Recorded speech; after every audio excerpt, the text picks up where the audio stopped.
Hello guys, आज मैं आपके साथ डिस्कस करूंगी hard and soft acids and bases. और ये जो चैप्टर है उसको हम कम्प्लीटली इसी वीडियो में डिस्कस करेंगे। पूरा वन शॉट वीडियो रहेगा। सारे टॉपिक्स को इस चैप्टर के हम इसी वीडियो में कवर करेंगे ताकि आप एग्ज़ाम से एक दिन पहले भी अगर इस वीडियो को देखें तो आप बहुत कम टाइम में और अपने पूरे चैप्टर की तैयारी ईजिली कर पाए। ठीक है, तो चलिए स्टार्ट करते हैं। तो सबसे पहले जब भी एसिड्स और बेसिस की बात आती है, यहाँ पर देखिए एसिड और बेस के हार्ड एंड सॉफ्ट नेचर की बात हो रही है। यानी एसिड्स में हार्ड नेचर भी होता है और सॉफ्ट नेचर भी होता है, वैसे ही बेसिस में भी हार्ड नेचर भी होता है और सॉफ्ट नेचर भी होता है। इसको शॉर्ट में HSA भी बोला जाता है। अक्सर एग्जाम में ये ऐसे पूछा जा सकता है कि HSAB प्रिंसिपल को समझाइए या HSAB कॉन्सेप्ट क्या है। तो ये HSAB का मतलब क्या है? Hard soft acid base. अब देखिए एसिड और बेस के बारे में एक चीज जो हमेशा से सुनते आए हैं वो क्या है? Lewis concept. लुईस कॉन्सेप्ट क्या कहता है एसिड बेस के बारे में?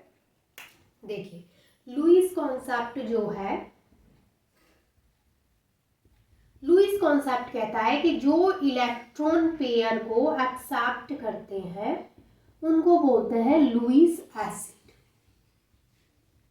और इसका जस्ट अपोजिट जो इलेक्ट्रॉन पेयर को डोनेट करते हैं उनको बोलते हैं लुईस बेस।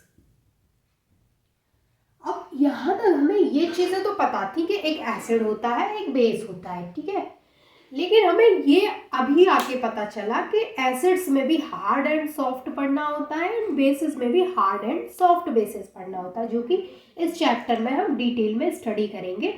एसिड्स और बेसिस के बारे में ये चीज़ पहले से सुनी हुई है कि जो इलेक्ट्रॉन पेयर को एक्सेप्ट करते हैं उनको बोलते हैं लुईस एसिड्स, और जो इलेक्ट्रॉन पेयर को डोनेट करते हैं उनको बोलते हैं लुईस बेस।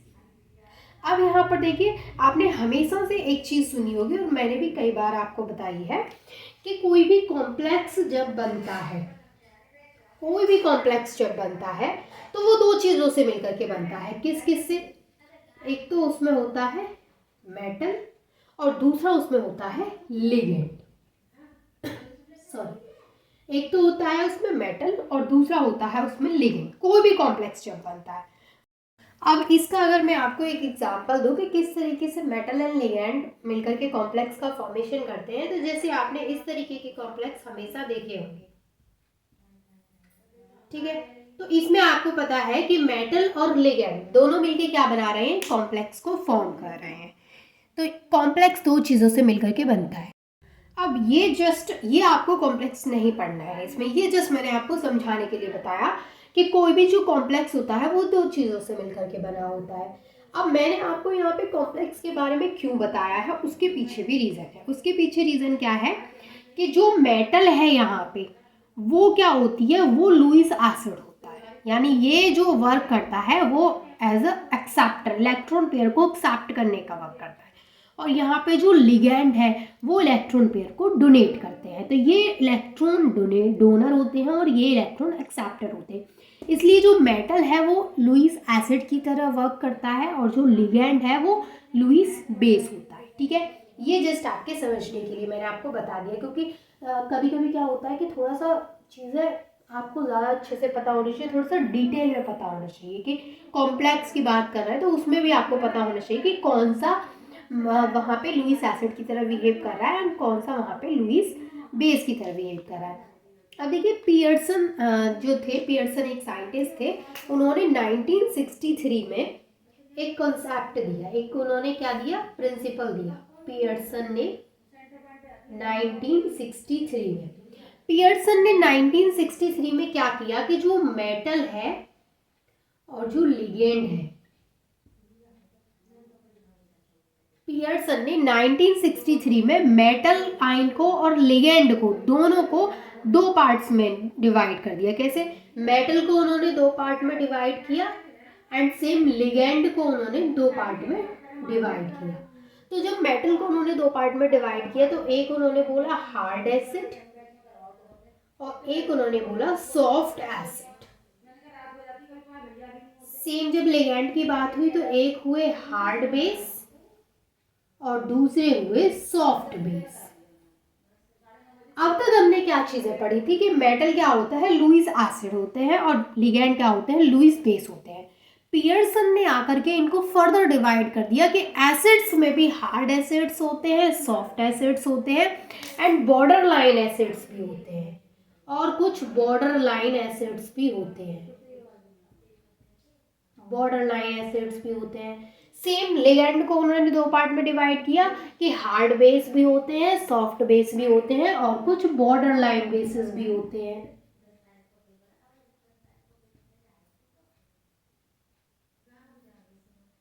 ये बॉर्डर लाइन बेसिस भी होते हैं, ठीक है। तो इसी के बेस पे इन्होंने क्या किया, मेटल को क्लासिफाई कर दिया दो पार्ट्स में, हार्ड एसिड सॉफ्ट एसिड्स में, और लिगेंड को भी क्लासिफाई कर दिया दो पार्ट्स में, hard base and soft base. तो ये जो इनको क्लासिफाई किया था, आपको याद रखना है, वो पियर्सन ने किया था।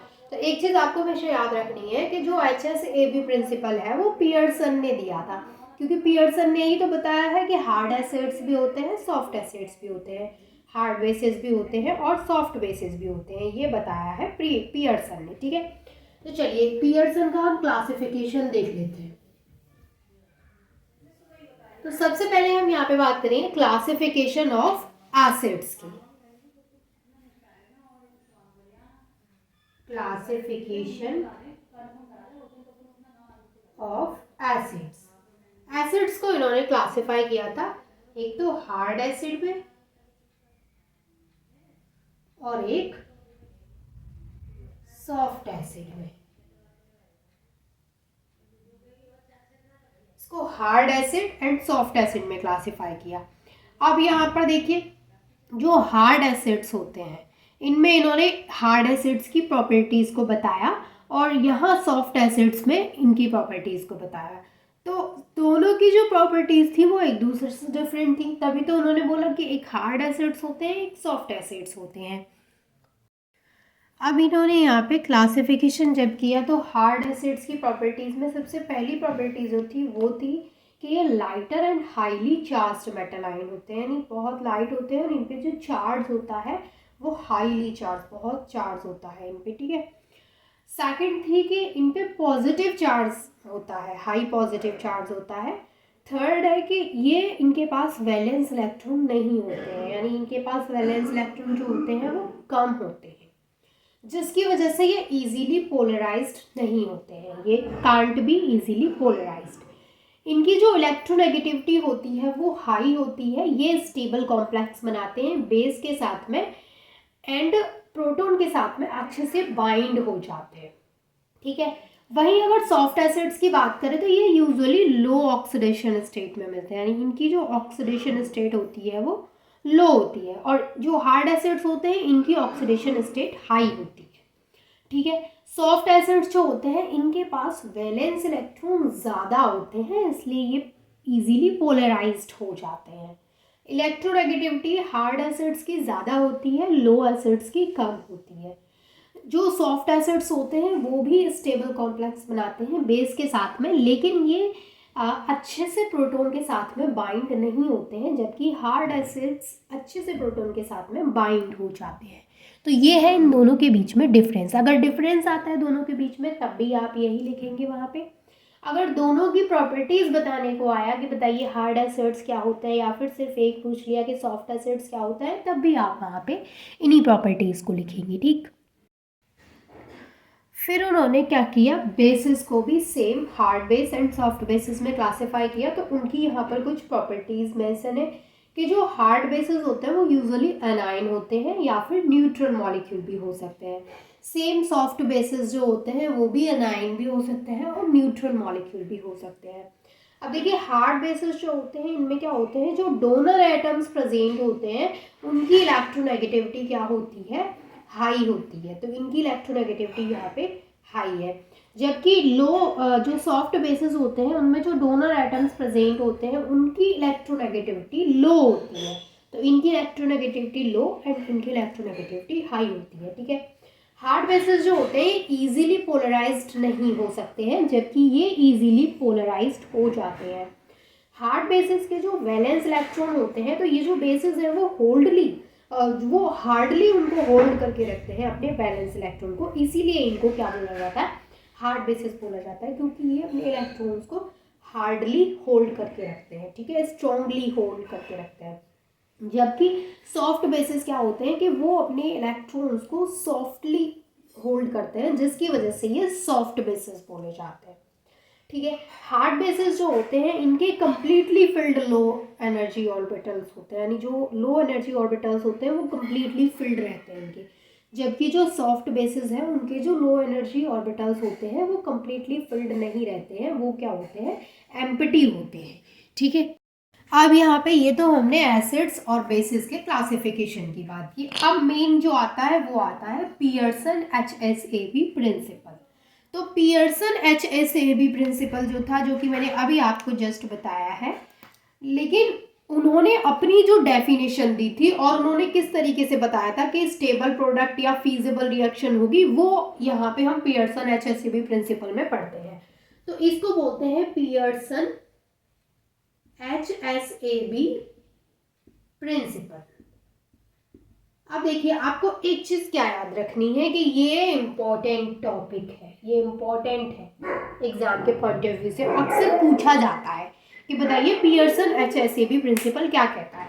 तो देखिए, पियर्सन ने 1963 में एक सिंपल रूल प्रेडिक्ट किया था स्टेबिलिटी ऑफ कंपाउंड के लिए। कौन से में? 1963 में एक रूल इन्होंने दिया था और इन्होंने उस रूल के अकॉर्डिंग बताया था कि कौन से जो कंपाउंड है वो ज़्यादा स्टेबल होंगे और कौन से जो कंपाउंड है वो कम स्टेबल होंगे, और उसी को बोलते हैं HSAB प्रिंसिपल।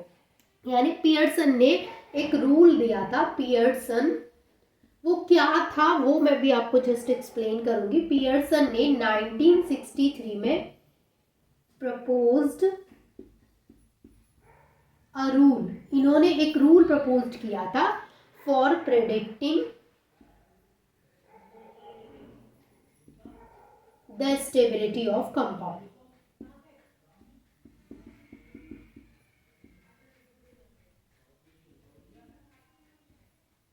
कंपाउंड की स्टेबिलिटी को बताने के लिए formed when acids formed from acids and bases. यानी अब आपके दिमाग में एक चीज अच्छे से क्लियर हो गई होगी कि कौन से कंपाउंड की स्टेबिलिटी बताई। इन्होंने बताया कि कोई भी कंपाउंड है जो कि एसिड और बेसिस की रिएक्शन से बन रहा है, यानी यहाँ पे साफ मेंशन है formed from acids and bases, यानी वो कंपाउंड जो कि एसिड एंड बेस आपस में रिएक्ट करके एक कंपाउंड बना रहे हैं, और वो कंपाउंड स्टेबल होगा, कम स्टेबल होगा, ज़्यादा स्टेबल होगा, रिएक्शन होगी या नहीं होगी, ये पियर्सन ने बताया था। तो इन्होंने अपने रूल में सिर्फ स्टेबिलिटी पे बात की थी, कंपाउंड की स्टेबिलिटी पे, और वो भी एसिड और बेस वाले कंपाउंड की स्टेबिलिटी की बात की थी, और इसी को बोलते हैं, दिस इज नोन एज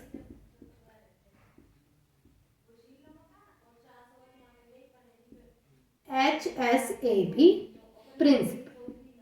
तो HSAB प्रिंसिपल क्या कहता है, एक सिंपल आइडिया आपको यहाँ पे लग चुका कि सिर्फ स्टेबिलिटी की बात करता है ये कंपाउंड्स की। अब कैसे स्टेबिलिटी की बात करता है वो समझिए। देखिए, इस प्रिंसिपल के अकॉर्डिंग, ये जो प्रिंसिपल है इसके अकॉर्डिंग, जब एक हार्ड एसिड हार्ड बेस के साथ में रिएक्ट करता है, हार्ड बेस के साथ में रिएक्ट करता है, तो यहाँ पर जो प्रोडक्ट मिलेगा, यानी ये रिएक्शन हो रही है जिसमें एक हार्ड एसिड है और एक हार्ड बेस है, ये दोनों आपस में रिएक्ट कर रहे हैं, और यहाँ पर जो प्रोडक्ट बनेगा वो कैसा होगा, स्टेबल प्रोडक्ट बनेगा, स्टेबल प्रोडक्ट, यानी जो रिएक्शन है वो फीजिबल होगी इस केस में। सेकंड इन्होंने केस बताया कि अगर कोई सॉफ्ट एसिड और दूसरा भी सॉफ्ट बेस है तो भी यहाँ पे स्टेबल प्रोडक्ट मिलेगा, रिएक्शन फिजिबल होगी। लेकिन इन्होंने बताया कि अगर कोई हार्ड एसिड और सॉफ्ट बेस रिएक्ट करते हैं तो अनस्टेबल प्रोडक्ट मिलेगा। इससे क्या समझ में आया कि अगर सेम है, सॉफ्ट एसिड और सॉफ्ट बेस है, या हार्ड एसिड और हार्ड बेस है, यानी एसिड और बेस दोनों कैसे हैं, या तो दोनों हार्ड है या फिर दोनों सॉफ्ट है, वो आपस में रिएक्ट करेंगे तो स्टेबल प्रोडक्ट देंगे। बट अगर एक हार्ड है एक सॉफ्ट है, अब जैसे यहाँ पे हार्ड एसिड है और सॉफ्ट बेस है, अब मान के चलिए यहाँ पे सॉफ्ट एसिड ले लिया हमने और यहाँ पे हार्ड बेस ले लिया, तो ये जो रिएक्शन होगी वो क्या होगी, अनस्टेबल प्रोडक्ट देगी, रिएक्शन फीजिबल नहीं होगी। तो it states hard acids prefer to bond to hard bases and soft acids prefer to bond to soft bases. यानी ये जो रूल है वो ये कहता है कि जो हार्ड एसिड्स हैं वो हार्ड बेसिस के साथ बॉन्ड बनाना पसंद करेंगे और जो सॉफ्ट एसिड्स हैं वो सॉफ्ट बेसिस के साथ बॉन्ड बनाना पसंद करेंगे। लेकिन हार्ड एसिड सॉफ्ट बेस के साथ बॉन्ड नहीं बनाएंगे, रिएक्शन प्रोडक्ट अनस्टेबल देंगे, और सॉफ्ट एसिड हार्ड बेसिस के साथ में प्रोडक्ट अनस्टेबल देंगे।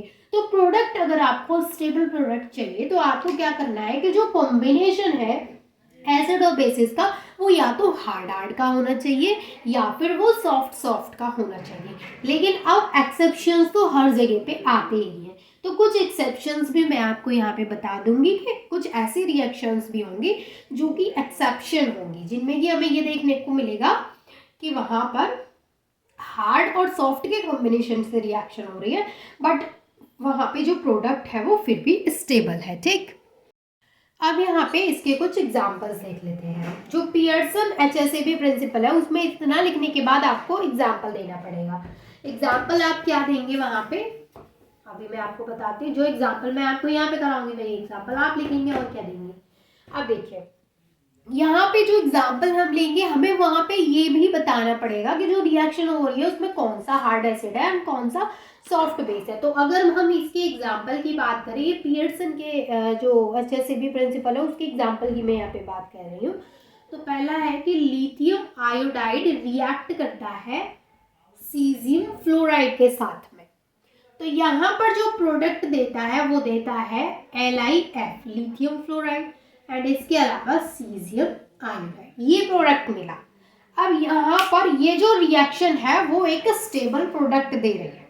अब ये रिएक्शन स्टेबल प्रोडक्ट क्यों दे रही है वो चीज समझिए। देखिए सॉरी, अब यहाँ पर अगर मैं इस लिथियम की बात करूं तो ये एक हार्ड एसिड है, हार्ड एसिड है, ठीक है। अगर मैं यहाँ पे आयोडीन की बात करूं तो ये एक सॉफ्ट बेस है।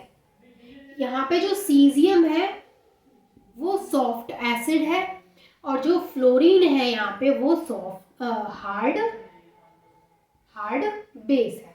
तो यहाँ पर ये सॉफ्ट बेस है, ये हार्ड एसिड है, ये सॉफ्ट एसिड है, ये सॉफ्ट बेस है, ये आपस में रिएक्ट कर रहे हैं। तो यहाँ पर रिएक्शन कब स्टेबल होगी, जब ये हार्ड वाला इस हार्ड वाले के साथ बॉन्डिंग कर ले और ये सॉफ्ट वाला इस सॉफ्ट वाले के साथ में बॉन्डिंग कर ले। अगर मान के चलिए हार्ड वाले ने सॉफ्ट के साथ में बॉन्डिंग करके प्रोडक्ट दिया तो वो क्या है, वो स्टेबल नहीं है, क्योंकि पियर्सन जो रूल है वो तो यही कहता है कि हार्ड हार्ड आपस में रिएक्ट करेंगे then product is stable, otherwise product is unstable, right.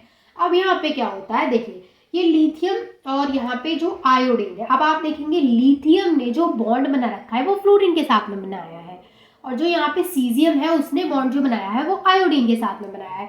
तो लिथियम मैंने आपको क्या बताया कि हार्ड एसिड है, तो यहाँ पर जो लिथियम है वो क्या है, हार्ड एसिड। अब भाई फ्लोरीन क्या है, हार्ड बेस। देखिए हार्ड हार्ड के कॉम्बिनेशन से मिला है ये product, that's why this is stable.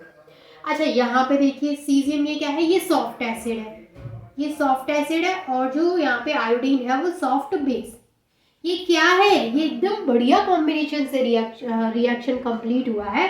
तो जो रिएक्शन है वो फिजिबल रिएक्शन है, यानी रिएक्शन पॉसिबल है और जो प्रोडक्ट है वो स्टेबल प्रोडक्ट है। तो इस तरीके की रिएक्शंस जो होती है वो स्टेबल प्रोडक्ट देती है, ये बोला था पियर्सन ने। ये तो बात हुई इसके एग्जाम्पल की, इसके अलावा इसकी एप्लीकेशंस भी हैं और लिमिटेशंस भी हैं। तो सबसे पहले हम बात करेंगे इसकी एप्लीकेशंस।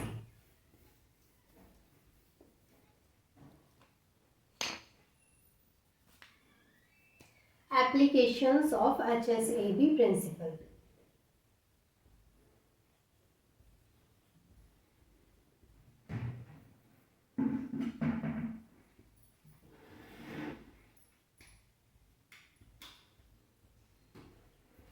इसमें बहुत सारी एप्लीकेशंस हमें पढ़नी है, पहली है रिलेटिव स्टेबिलिटी ऑफ कॉम्प्लेक्स। पहली जो एप्लीकेशन यहाँ पे पढ़नी है वो है रिलेटिव स्टेबिलिटी ऑफ कॉम्प्लेक्स।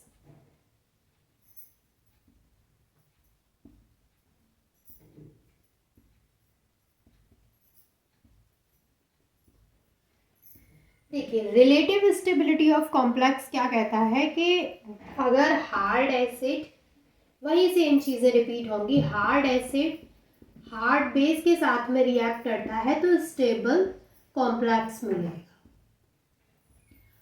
वैसे ही हार्ड सॉफ्ट एसिड और सॉफ्ट बेस रिएक्ट करेगा तब भी स्टेबल कॉम्प्लेक्स मिलेगा। लेकिन हार्ड एसिड और सॉफ्ट बेस रिएक्ट करेगा तो क्या होगा, लीस्ट स्टेबल कॉम्प्लेक्स मिलेगा, लीस्ट स्टेबल कॉम्प्लेक्स मिलेगा। एंड सेम यहाँ पे अगर soft acid and hard base लिया जाए तब भी क्या होगा, लीस्ट स्टेबल कॉम्प्लेक्स मिलेगा। ये है इसकी फर्स्ट एप्लीकेशन जिसमें ये बोलता है स्टेबिलिटी ऑफ कॉम्प्लेक्स जो है वो हार्ड के कॉम्बिनेशन वाली स्टेबल प्रोडक्ट दे रही है यहाँ पे, और सॉफ्ट के कॉम्बिनेशन वाली अनस्टेबल प्रोडक्ट दे रही है। अब इसका एग्जाम्पल हम यहाँ पे करके देखते हैं दोनों। एक तो हम यहाँ पे ऐसा एग्जाम्पल लेंगे जो कि हार्ड की कॉम्बिनेशन से होगा, हार्ड एंड या तो हार्ड के कॉम्बिनेशन से होगा या सॉफ्ट के कॉम्बिनेशन से होगा। और दूसरा हम ऐसा एग्जाम्पल लेंगे जो कि बिल्कुल अपोजिट कॉम्बिनेशन, यानी एक हार्ड एक सॉफ्ट, इस तरीके से कॉम्बिनेशन से होगा। ठीक है, अब जैसे एग्जाम्पल में है Ag+ रिएक्ट करता है 2I- के साथ में, तो यहाँ पे बनाता है ये AgI2-। तो देखिए यहाँ पर जो Ag है वो क्या है, एक सॉफ्ट एसिड है, और जो I है वो क्या है, यहाँ पे सॉफ्ट बेस है। तो सॉफ्ट एसिड और सॉफ्ट बेस के कॉम्बिनेशन से रिएक्शन मिलेगी, तो ये हो गई सॉफ्ट का कॉम्बिनेशन है यहाँ पे। और आपको पता है कि सॉफ्ट का जो कॉम्बिनेशन होगा उससे क्या मिलेगा, स्टेबल कॉम्प्लेक्स, स्टेबल प्रोडक्ट मिलेगा। लेकिन एक एग्जांपल हम ऐसा ले लेते हैं जो कि अनस्टेबल प्रोडक्ट देगा। जैसे अगर Ag+ है यहाँ पे और वो रिएक्ट करता है 2F- के साथ में, तो यहाँ पे ये तो जो Ag है वो क्या है, वो तो सॉफ्ट एसिड है, लेकिन यहाँ पर जो फ्लोरीन है वो क्या है, हार्ड बेस है। तो अब ये soft acid and hard base के कॉम्बिनेशन से जो रिएक्शन होगी जो कि बनेगी Ag2F-। ये जो रिएक्शन है यहाँ पे ये unstable according to HSAB principle. क्योंकि ये अनस्टेबल क्यों है, क्योंकि भाई इसका जो कॉम्बिनेशन है वो हार्ड का नहीं है, ना ही सॉफ्ट का है। कॉम्बिनेशन कैसा है, हार्ड एंड सॉफ्ट का, जो कि HSAB प्रिंसिपल रूल के अकॉर्डिंग क्या है, बिल्कुल अनस्टेबल प्रोडक्ट देगा। तो ये बात हुई इसकी फर्स्ट एप्लीकेशन की। सेकंड जो एप्लीकेशन है इसकी predicting feasibility of a reaction, यानी रिएक्शन की फीजिबिलिटी को प्रिडिक्ट करती है, प्रिडिक्टिंग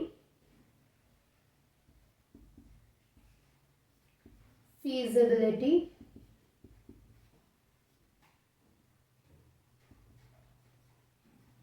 ऑफ अ रिएक्शन की फिजिबिलिटी को प्रिडिक्ट करता है। इसमें क्या होता है कि जो हार्ड के कॉम्बिनेशन से रिएक्शन होती है या फिर सॉफ्ट के कॉम्बिनेशन से होती है, तो ये क्या होती है, फीजिबल रिएक्शन होती है, यानी रिएक्शन पॉसिबल होती है, फीजिबल रिएक्शन है। बट अगर सॉफ्ट एंड हार्ड या फिर हार्ड एंड सॉफ्ट के कॉम्बिनेशन से होती है तो ये जो है वो फीजिबल नहीं होती, या फिर नॉट फीजिबल, ये फीजिबल नहीं होती है। क्यों भाई, ऐसा बोलते हैं पियर्सन का रूल चल रहा है और हम उन्हीं की एप्लीकेशन पढ़ रहे हैं। तो जो कॉम्बिनेशन हार्ड या सॉफ्ट का फॉलो कर रही है रिएक्शन, वो एक फीजिबल रिएक्शन है। अदरवाइज हार्ड सॉफ्ट या सॉफ्ट हार्ड का कॉम्बिनेशन से कोई रिएक्शन हो रही है तो वो रिएक्शन पॉसिबल नहीं है, वो रिएक्शन फीजिबल नहीं है। अब इसके भी हम यहाँ पे कुछ एग्जांपल्स देख लेते हैं। ये तो जस्ट हमने एक कॉमन बात कर ली कि हार्ड सॉफ्ट, लेकिन विदाउट एग्जाम्पल चीज़ें अच्छे से समझ में नहीं आती हैं, और जब आप उनको लिखेंगे तब भी आपको क्या एग्जाम्पल्स देने पड़ेंगे, क्योंकि एग्जाम्पल्स देंगे तो मार्क्स अच्छे मिलेंगे आपको, ठीक है। तो इसमें अगर हम एग्जाम्पल की बात करें तो यहाँ पर जैसे सीजियम फ्लोराइड रिएक्ट करता है लिथियम आयोडाइड के साथ में, और यहाँ पे प्रोडक्ट मिलता है सीजियम आयोडाइड एंड LiF। तो यहाँ पे आपको पता है ये रिएक्शन मैंने पहले भी आपको बताई है जब हम स्टार्टिंग में एग्जाम्पल देख रहे थे। तो यहाँ पे देखिए जो सीजियम है आपको पता है एक सॉफ्ट एसिड है, जो फ्लोरीन है वो हार्ड बेस है, लिथियम जो है वो हार्ड एसिड है, एंड आयोडीन जो है वो सॉफ्ट बेस है। तो यहाँ पर जो रिएक्शन हो रही है, यहाँ पे जो ये सॉफ्ट एसिड और जो आयोडीन यहाँ पे रिएक्ट कर रहा है वो सॉफ्ट बेस है। सेम यहाँ पे लिथियम क्या है, हार्ड एसिड, और फ्लोरीन क्या है, हार्ड बेस। तो यहाँ पे आप कॉम्बिनेशन देख पा रहे हैं, हार्ड हार्ड का कॉम्बिनेशन है, सॉफ्ट सॉफ्ट का कॉम्बिनेशन है। तो ये जो रिएक्शन है वो क्या है, फिजिबल रिएक्शन है। बट अगर कॉम्बिनेशन यहाँ पे चेंज हो जाता है, हार्ड हार्ड की जगह पे हार्ड सॉफ्ट का हो जाता है, या सॉफ्ट सॉफ्ट की जगह पे इस तरीके से सॉफ्ट हार्ड का हो जाता है, तो वो जो रिएक्शन होगी वो क्या होगी, वो रिएक्शन फिजिबल नहीं होगी, ठीक है। ये बात हुई इसकी सेकेंड एप्लीकेशन की। थर्ड जो यहाँ पे एप्लीकेशन आती है वो आती है direction of a reaction. Direction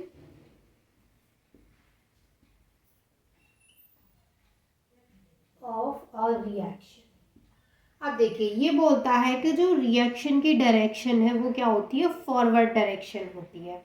कैसे होती है, लेफ्ट टू राइट। देखिए जैसे ये जो एप्लीकेशन है HCB प्रिंसिपल, तो इन्होंने एक एग्जांपल दिया यहाँ पे, जैसे H+ है वो CH3Hg+ के साथ में रिएक्ट करता है एंड OH के साथ में।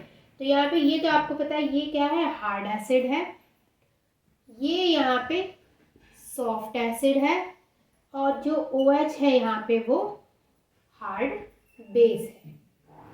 तो यहाँ पर जो रिएक्शन होती है वो देती है H+OH-, जो कि अब ये हार्ड है और ये भी हार्ड है, ठीक है। जो कि हमने देखा ये भी हार्ड है और ये भी हार्ड है, ये दोनों हार्ड हार्ड के कॉम्बिनेशन से है, ये हार्ड एसिड है और ये हार्ड बेस है। और सेकंड जो प्रोडक्ट मिलता है वो होता है CH3Hg+, जो कि सॉफ्ट एसिड है। अब यहाँ पर देखिए ये जो रिएक्शन हो रही है हार्ड हार्ड के कॉम्बिनेशन से हो रही है, तो ये जो रिएक्शन है ये बोलते हैं कि ये जो रिएक्शन है वो लेफ्ट टू राइट हो रही है, यानी जो रिएक्शन है वो फॉरवर्ड डायरेक्शन में हो रही है। जो रिएक्शन है ये फॉरवर्ड डायरेक्शन में हो रही है,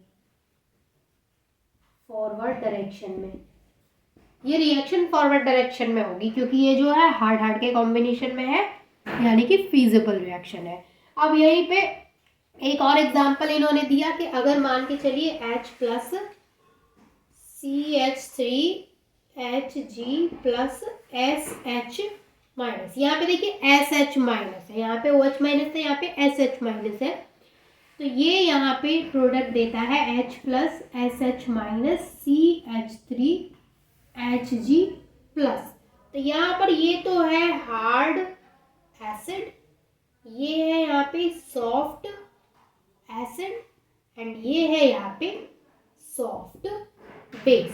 तो यहाँ पर ये जो रिएक्शन मिला, ये जो प्रोडक्ट हमें मिला वो हार्ड एंड सॉफ्ट के कॉम्बिनेशन से मिला है, यानी यहाँ पर जो हार्ड ये जो प्रोडक्ट दिया है वो हार्ड एंड सॉफ्ट के कॉम्बिनेशन से मिला है, जबकि यहाँ पर जो प्रोडक्ट मिला था वो हार्ड हार्ड के कॉम्बिनेशन से मिला था। तो HCB प्रिंसिपल कहता है कि जब यहाँ पर ये जो रिएक्शन है वो फिजिबल नहीं है, यानी कि जो प्रोडक्ट है वो कहता है अनस्टेबल प्रोडक्ट है, तो ये बोलता है कि ये जो यहाँ पे प्रोडक्ट मिला है, यानी ये जो रिएक्शन है इसकी जो डायरेक्शन होगी वो राइट टू लेफ्ट डायरेक्शन में होगी, यानी इसकी रिएक्शन कैसी होगी, बैकवर्ड रिएक्शन होगी, बैकवर्ड डायरेक्शन में होगी, ये बैकवर्ड डायरेक्शन। अब ये तो इनकी एप्लीकेशंस की बात हुई, बाद में जब इनकी लिमिटेशंस आई तो हर चीज़ में एक लिमिटेशन देखने को मिली, डायरेक्शन में भी लिमिटेशन देखने को मिली, रिएक्शन की कॉम्प्लेक्स जो स्टेबिलिटी है उसमें भी मिली, फिजिबल रिएक्शन में भी वहाँ पे लिमिटेशन देखने को मिली। तो इन्होंने जो दिया था वो जस्ट हमने पढ़ लिया कि इन्होंने क्या क्या दिया था, क्या क्या एप्लीकेशन दी थी। इनके अकॉर्डिंग ये जो रिएक्शन है वो बैकवर्ड डायरेक्शन में होगी, क्योंकि इस रिएक्शन में जो प्रोडक्ट है वो स्टेबल नहीं मिल रहा है, वाइल इस रिएक्शन में प्रोडक्ट स्टेबल है, तो ये फॉरवर्ड डायरेक्शन में होगी अकॉर्डिंग टू पियर्सन। ठीक है, अब हम यहाँ पे बात करते हैं लिमिटेशंस ऑफ HSAB प्रिंसिपल, क्योंकि इतनी देर से हमने इसकी सारी एप्लीकेशंस को पढ़ा, अब इसकी लिमिटेशंस की बात करते हैं। तो अब आप देखेंगे कि इन्होंने जो भी बताया हर चीज़ में एक ना एक लिमिटेशन देखने को मिली। लिमिटेशन ऑफ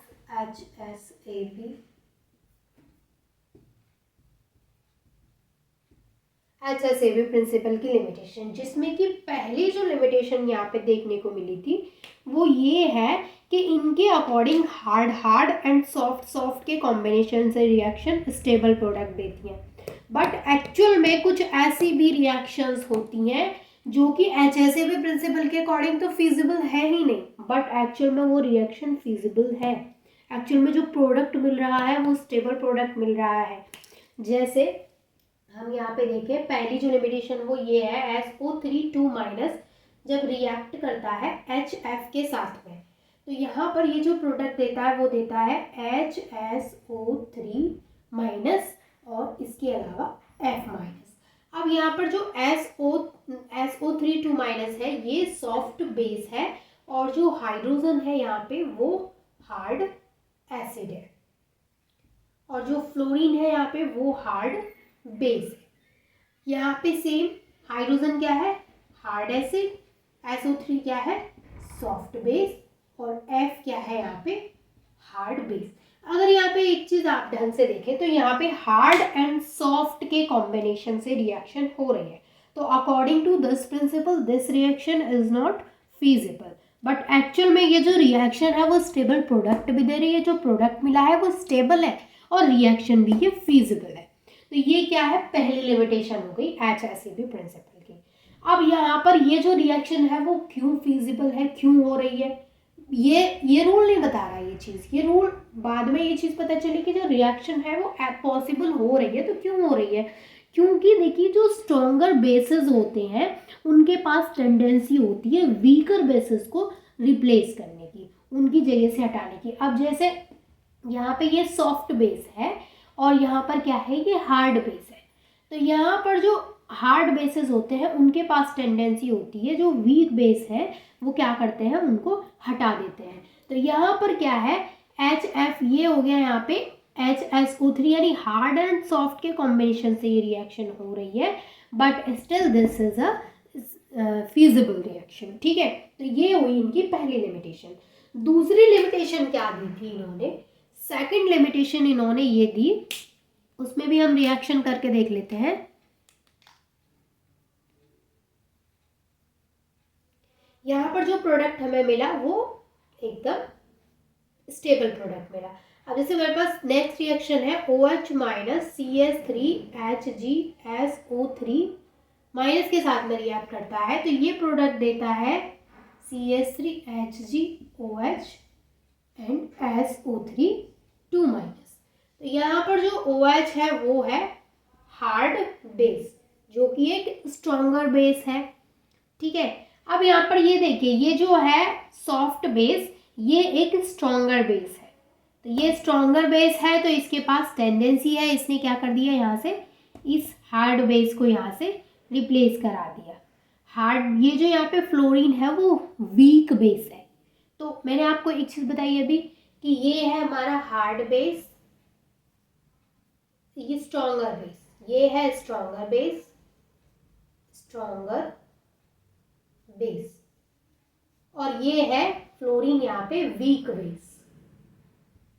तो ये जो रिएक्शन है वो पॉसिबल क्यों है, अगर इसका रीजन आपको जानना है या लिखना है तो आप कैसे लिखेंगे कि स्ट्रॉन्गर बेसिस के पास टेंडेंसी है वीकर बेसिस को रिप्लेस कराने की, इसीलिए ये जो रिएक्शन है वो फिजिबल है। तो ये हो गई HSAB की लिमिटेशन। सेकंड, यहाँ पर जो OH- है वो एक हार्ड बेस है, और क्या है, ये जो यहाँ पे CH3Hg है ये जो है यहाँ पे वो सॉफ्ट एसिड है, और यहाँ पे ये एक सॉफ्ट बेस है। ठीक है, अब यहाँ पर ये वाला जो है हार्ड बेस और ये जो सॉफ्ट बेस है, अब जो रिएक्शन यहाँ पे बनी है आप देखिए soft acid and hard base के कॉम्बिनेशन से बनी है। आप यहाँ से चेक कर लिया करिए, ये soft acid and hard base के कॉम्बिनेशन से बनी है और वो सॉफ्ट बेस अलग है। तो यहाँ पर एक चीज़ आपको याद रखनी है कि ये जो रिएक्शन है वो HCl के अकॉर्डिंग तो फिजिबल है ही नहीं, क्योंकि यहाँ पे क्या है हार्ड एंड सॉफ्ट का कॉम्बिनेशन हो रहा है, बट एक्चुअल में ये रिएक्शन फिजिबल है, ये रिएक्शन पॉसिबल है। तो ये भी क्या है, ये सेकंड लिमिटेशन है HCl प्रिंसिपल की, जिसमें कि वो बोल रहे हैं कि रिएक्शन फिजिबल नहीं होगी अगर हार्ड सॉफ्ट के कॉम्बिनेशन से, बट रिएक्शन फिजिबल है। ठीक है, ये हुई दो लिमिटेशंस की बात, HCl प्रिंसिपल की दो लिमिटेशन। तीसरी जो लिमिटेशन है वो ये कहती है, थर्ड जो यहाँ पे लिमिटेशन है उसके अकॉर्डिंग क्या है, डायरेक्शन की बात होती है। जैसे ये है H प्लस H माइनस और ये रिएक्ट करता है तो CH3 प्लस H माइनस या फिर CH4 बनाता है और ये H प्लस अलग हो जाता है।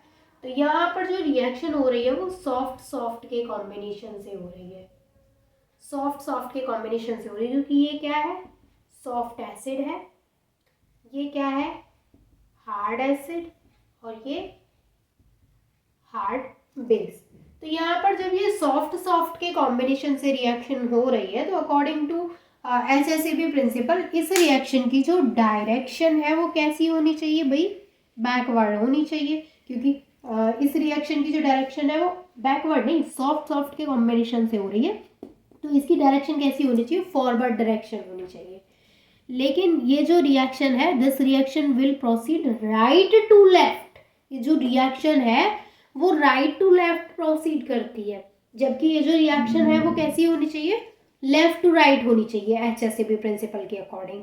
लेकिन ये क्या है, इसकी जो डायरेक्शन है वो क्या है, बैकवर्ड डायरेक्शन है, ये लेफ्ट राइट टू लेफ्ट हो रही है।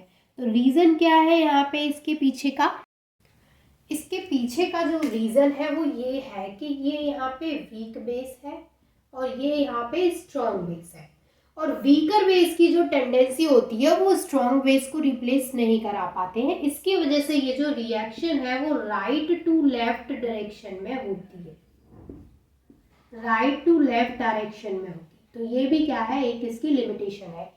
और रीज़न क्या है इस रिएक्शन के राइट टू लेफ्ट डायरेक्शन में प्रोसीड करने का, वो रीज़न ये है कि weaker bases does not have tendency to replace the strong bases. तो ये बात हुई इसकी लिमिटेशंस की। अभी जस्ट हमने डिस्कस किया HCl प्रिंसिपल क्या होता है, उसकी एप्लीकेशंस क्या होती हैं और उसकी लिमिटेशंस क्या होती हैं। अब हम बात करेंगे सिम्बायोसिस क्या होता है। देखिए सिम्बायोसिस क्या होता है कि सिम्बायोसिस एक टर्म है जो कि जॉर्जेनसन साइंटिस्ट ने दिया था 1863 में, गिवन बाय जॉर्जेनसन इन 1868 में ये आया था। तो सिम्बायोसिस जो टर्म है वो एक्चुअल में ऐसे मॉलिक्यूल्स या फिर ऐसे कॉम्प्लेक्सेस के लिए यूज़ किया जाता है, जैसे ये बोलता है कि जो सॉफ्ट लिगैंड होते हैं, सॉफ्ट लिगैंड उनके पास टेंडेंसी होती है कि वो उसी मेटल के साथ में कंबाइन करेंगे, उसी मेटल के साथ में कंबाइन करेंगे जिस मेटल के साथ में मेटल के पास पहले से ही सॉफ्ट लिगैंड्स होंगे, यानी metal ion already having soft ligand, already having soft ligand. तो ये जो टेंडेंसी होती है वो किसके पास में होती है, सॉफ्ट लिगैंड के पास में होती है। अब हार्ड जो लिगैंड्स होते हैं उनके पास में क्या टेंडेंसी होगी, फिर सेम इसके जस्ट अपोजिट। हार्ड लिगैंड्स के पास में ऐसी टेंडेंसी होती है कि वो ऐसे मेटल के साथ में कंबाइन करेंगे जिस मेटल के पास में ऑलरेडी हार्ड लिगैंड्स हो, ऑलरेडी हैविंग हार्ड लिगैंड्स। ये दोनों जो यहाँ पे डेफिनेशंस है, यानी ये जो दोनों टर्म है कि सॉफ्ट लिगैंड हमेशा उस मेटल के साथ में कंबाइन करेंगे जिसके पास सॉफ्ट लिगैंड्स पहले से प्रेजेंट होंगे, और हार्ड लिगेंड्स हमेशा उस मेटल के साथ में कंबाइन करेंगे जिसके पास हार्ड लिगेंड्स पहले से प्रेजेंट होंगे, यानी ऑलरेडी हैविंग हार्ड लिगेंड्स। तो ये जो यहाँ पे टेंडेंसी है इन दोनों की ऐसी मेटल के साथ में कंबाइन करने की, इसी को सिम्बायोसिस टर्म दिया गया है। यानी सिम्बायोसिस में आपको जस्ट ये एक्सप्लेन करना होता है कि soft ligand have a tendency to combine with a metal और metal ion already having soft ligands and hard ligands have a tendency to combine with a metal ion already having hard ligands। ये होता है term symbiosis, इसे हम symbiosis बोलते हैं। Symbiosis के अगर एग्जांपल्स की बात करें तो यहाँ पर सिम्बायोसिस के हम दो एग्जांपल लेंगे। देखिए पहला एग्जांपल है हमारे पास बोरोन के साथ में 3 फ्लोरीन जुड़े हुए हैं, यानी BF3, और ये रिएक्ट करता है F- के साथ में। तो ये जो है यहाँ पे ये क्या है, ये है हार्ड बेस, और यहाँ पे ये कंबाइन होके बनाता है BF4-। BF3 रिएक्ट करता है F- के साथ में तो बनाता है BF4-। अब यहाँ पे जो हाइड्रोजन है, ये जो हाइड्रोजन है यहाँ पे, ये क्या है, ये है हार्ड बेस, और ये क्या है, इनका अट्रैक्शन पॉइंट है, ये है अट्रैक्शन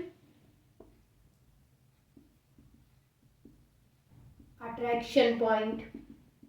तो यहाँ पर देखिए ये जो हार्ड बेस है वो ऐसी मेटल के साथ में जाकर के कंबाइन हुआ जिसके पास ऑलरेडी हार्ड बेस है। तो यहाँ पर ये जब इसके साथ में कंबाइन हो रहा है तो इसके पास ऑलरेडी हार्ड बेस प्रेजेंट है। तो ये क्या है, ये सिम्बायोसिस है। और क्या है, तो यहाँ पर इसने बना लिया BF4, तो ये क्या हो गया, ये है सिम्बायोसिस। क्यों, यहाँ पे क्या है कि जो F- है वो ऐसे मेटल के साथ में कंबाइन कर रहा है जिसके पास ऑलरेडी हार्ड बेसिस है। अब दूसरा अगर हम इसका एग्जांपल लें, सिमिलरली सेम इसके केस में होगा। अब यहाँ पे हमने लिया B के साथ में 3 हाइड्रोजन, तो यहाँ पर जो बोरोन के साथ में 3 हाइड्रोजन है, तो यहाँ पर ये जब रिएक्ट करेगा H- के साथ में, तो यहाँ पे ये बनाएगा BH4-। तो यहाँ पे ये जो तीनों हाइड्रोजन है वो क्या है, सॉफ्ट बेस है, और ये जो यहाँ पे हाइड्रोजन है वो क्या है, वो भी सॉफ्ट बेस है। तो ये जो सॉफ्ट बेस है वो ऐसी मेटल के साथ में कंबाइन करेगा जिसके पास पहले से ही सॉफ्ट बेस प्रेजेंट होंगे। तो ये यहाँ पे इसके पास पहले से ही सॉफ्ट बेस प्रेजेंट है और ये सॉफ्ट बेस आकर के इसके साथ रिएक्ट करेगा तो BF4 यहाँ पे बना लेगा। तो ये क्या है, ये एक स्टेबल कॉम्प्लेक्स बन गया। यहाँ पे BH4-, पिछली वाली रिएक्शन में BF4- एक स्टेबल कॉम्प्लेक्स था। तो सिमिलरली H- आयन जो है यहाँ पे, ये भी क्या है, एक सॉफ्ट लिगेंड है, एंड ये भी कंबाइन करेगा उसके साथ में जिसके पास ऑलरेडी यहाँ पे सॉफ्ट लिगेंड प्रेजेंट होगा। तो यहाँ पे ये सॉफ्ट बेस है तो सॉफ्ट बेस इसके पास है, तो ये कंबाइन करके स्टेबल कॉम्प्लेक्स बना लिया। तो ये क्या है, ये सिम्बायोसिस है। तो सिम्बायोसिस में ये दोनों रिएक्शन लिखने के बाद आपको सिर्फ वही 2 पॉइंट एक्सप्लेन करने हैं जो मैंने अभी आपको बताए थे, सॉफ्ट लिगेंड की जो टेंडेंसी है और हार्ड लिगेंड की जो टेंडेंसी है। The solvent other than water, तो हम ये चीज लिखेंगे, the solvent other than water are called as non aqueous solvent. अगर इसके एग्जाम्पल की बात करें तो इसमें बहुत सारे एग्जाम्पल्स हो सकते हैं। जैसे पहला हो सकता है लिक्विड अमोनिया, दूसरा हो सकता है इसमें लिक्विड SO2, तीसरा हो सकता है इसका एग्जाम्पल बेंजीन, इसके अलावा लिक्विड HF।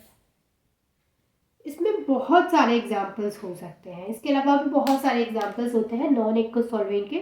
तो देखिए जैसे कि हमें पता है कि वाटर एक एक्सेलेंट सॉल्वेंट होता है और वो एक यूनिवर्सल सॉल्वेंट होता है। वाटर कैसा होता है, यूनिवर्सल सॉल्वेंट होता है, और उसमें कैसी हाइड्रोजन बॉन्डिंग होती है। सबसे मेन चीज़ है कि उसमें हाइड्रोजन बॉन्डिंग होती है। इसके अलावा वो इजीली अवेलेबल होता है, उसका मेल्टिंग पॉइंट 0 डिग्री सेल्सियस होता है। तो वाटर यूनिवर्सल सॉल्वेंट क्यों है, उसके पीछे बहुत सारे रीजंस हैं।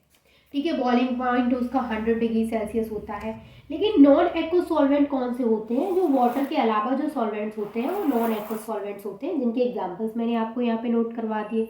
अब अगर नॉन एक्वस सॉल्वेंट के क्लासिफिकेशन की बात करें तो ये दो टाइप के होते हैं, यानी नॉन एक्वस सॉल्वेंट जो होते हैं वो दो टाइप के होते हैं। Non aqueous solvent two types के होते हैं। पहले होते हैं प्रोटिक सॉल्वेंट और दूसरे होते हैं non protic solvent. Non protic solvent, पहले प्रोटिक सॉल्वेंट एंड दूसरा जो टाइप है वो है नॉन प्रोटिक सॉल्वेंट। देखिए प्रोटिक सॉल्वेंट्स जो होते हैं इनके पास क्या होते हैं? प्रोटॉन्स होते हैं, दे हैव प्रोटॉन्स। और जो नॉन प्रोटिक सॉल्वेंट्स होते हैं इनके पास क्या होते हैं?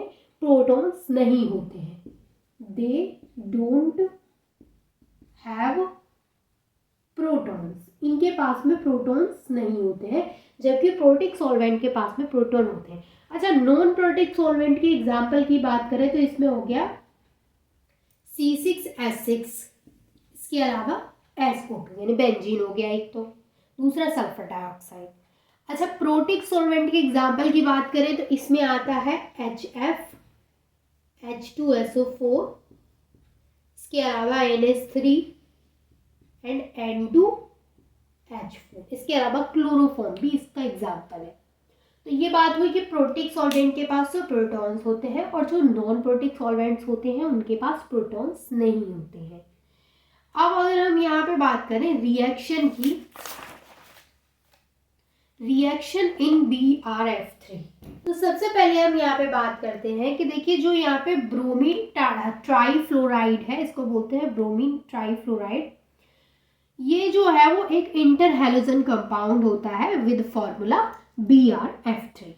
रूम टेम्परेचर पर ये एक स्ट्रॉ कलर्ड का लिक्विड होता है जिसकी एक पंजेंट स्मेल होती है। बात करें इसके फॉर्मेशन की तो देखिए सबसे पहले एक चीज़ और समझ लीजिए कि यहाँ पे जो ब्रोमीन ट्राईफ्लोराइड है ये फर्स्ट डिस्क्राइब्ड बाय पॉल लेब्यू इन 1906। इसको पॉल लेब्यू ने डिस्क्राइब किया था 1906 में। तो उन्होंने देखिए सबसे पहले इसका फॉर्मेशन कैसे होता है ये समझिए कि यहाँ पे है Br2, Br2 जब रिएक्ट करता है 3F2 के साथ में तो बनता है वहाँ पे 2BrF3। तो यहाँ पे ये क्या बना है? यहाँ पे ब्रोमीन ट्राईफ्लोराइड जो कि एक इंटरहैलोजन कंपाउंड है। इसकी प्रॉपर्टीज मैंने भी आपको बताई कि रूम टेम्परेचर पर स्ट्रॉ कलर का लिक्विड होता है और इसकी एक पंजेंट स्मेल होती है। इसको सबसे पहले दिया था पॉल PAUL पॉल लेब्यू 1906 में इसको दिया था, ठीक है। तो इसका फॉर्मेशन कैसे होता है? इस तरीके से इसका यहाँ पे फॉर्मेशन होता है। अब देखिए यहाँ पर ये जो बना है ब्रोमीन ट्राईफ्लोराइड, जब ये वाटर के साथ में रिएक्ट करता है तो ये एक हाईली एक्सोथर्मिक रिएक्शन होती है। BrF3 ये रिएक्ट करता है वाटर के साथ में 2H2, तो यहाँ पे मिलता है 3HF HBr एंड इसके अलावा O2। H2O to form hydrobromic acid and hydrofluoric acid. तो यहाँ पे जब H2O रिएक्ट करता है BrF3 के साथ में तो ये क्या बनाता है? हाइड्रोब्रोमिक एसिड और हाइड्रोफ्लोरिक एसिड का फॉर्मेशन करता है। हाईली एक्सोथर्मिक रिएक्शन होती है। अब देखिए यहाँ पे जो ब्रोमीन ट्राईफ्लोराइड है इसके पास भी ये भी ऑटो आयोनाइजेस होता है, यानी ये भी ऑटो आयोनाइज हो जाता है वाटर की तरह। तो अगर हम इसकी देखें BrF3 की ऑटो आयोनाइजेशन, तो ये क्या है? रिवर्सिबल प्रोसेस होता है। ऑटो आयोनाइजेस हो रहा है। तो यहाँ पे क्या देता है? ये एक तो देता है BrF2 प्लस और दूसरा देता है ये BrF4 माइनस। यहाँ पे ये जो मिला है वो एक्ट करता है एसिड की तरह, एक्ट एज एसिड, और ये जो मिला है ये एक्ट करता है बेस की तरह, एक्ट एज अ बेस। तो ये बात हुई यहाँ पे रिएक्शन इन BrF3 की। अब अगर हम बात करें लिक्विड N2O4 की, अब यहाँ पे बात करते हैं लिक्विड N2O4 की। तो लिक्विड N2O4 जो होता है ये non protic non aqueous solvent होता है। इसका जो बॉइलिंग पॉइंट होता है वो होता है, बॉइलिंग पॉइंट होता है इसका 21.1 डिग्री सेल्सियस। इसका मेल्टिंग पॉइंट होता है -11.2 डिग्री सेल्सियस। ठीक है। अब यहाँ पर देखिए ये जो N2O4 है इसमें भी ऑटो आयोनाइजेशन होता है, ऑटो आयोनाइजेशन। जब इसमें ऑटो आयोनाइजेशन होता है तो इस तरीके से होता है, रिवर्सिबल रिएक्शन होगी कि इससे ये बन जाएगा तो वो वापसी इसमें भी आयोनाइज हो सकता है। ठीक है। तो ये देता है NO+ और NO3-। यहाँ पर जो NO+ मिला है ये एक एसिड की तरह वर्क करता है, ये एक्ट एज एसिड, ये एक एसिड की तरह काम करता है और ये एक्ट करता है बेस की तरह, एक्ट एज बेस। ये आपको याद रखना है कि कौन सा इसमें किसकी तरह वर्क कर रहा है। जैसे मैंने आपको बताया कि जो यहाँ पे NO+ है वो एसिड की तरह एक्ट करता है और जो NO3- है वो बेस की तरह वर्क करता है। ठीक है। और इसकी कुछ प्रॉपर्टीज मैंने आपको यहाँ पे बता दी कि इसका मेल्टिंग पॉइंट, बॉइलिंग पॉइंट कितना होता है। अब लास्ट हम यहाँ पे बात करते हैं H2SO4, एनहाइड्रस H2SO4 की। Anhydrous H2SO4 and this is the last topic of this chapter। देखिए H2SO4 होता है ये हाईली कोरोसिव होता है। क्या होता है भाई? हाईली कोरोसिव होता है। ठीक है। हाईली कोरोसिव नेचर का होता है। स्ट्रॉन्ग मिनरल एसिड होता है ये, स्ट्रॉन्ग मिनरल एसिड होता है। इसके अलावा ये कलरलेस होता, कलरलेस से स्लाइटली येलो की तरफ होता है, यानी कलरलेस टू स्लाइटली येलो। इसका जो डायपोल मोमेंट होता है